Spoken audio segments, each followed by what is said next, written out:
including the dean of Pittsfield High School, have been arrested and charged with cocaine trafficking. Thanks for joining us for Western Mass News at 10 on this Wednesday evening. I'm Abby Carnevale.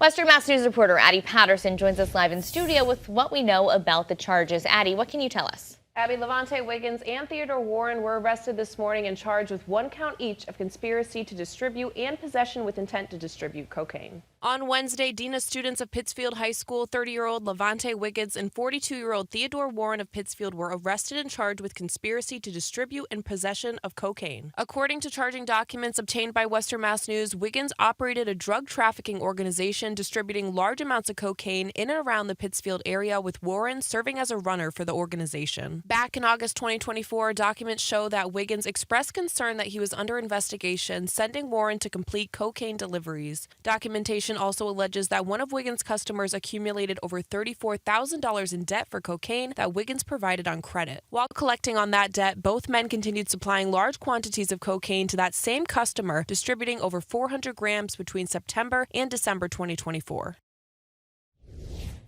Pittsfield School Superintendent Joseph Curtis releasing a public statement earlier this evening regarding the incident, saying, quote, "We have been informed by the U.S. Attorney's Office about the arrest of Levante Wiggins, Dean of Students at Pittsfield High School. In response to this matter, Mr. Wiggins has been placed on administrative leave, effective immediately. Please know that we remain committed to maintaining a safe and supportive environment for our students and staff.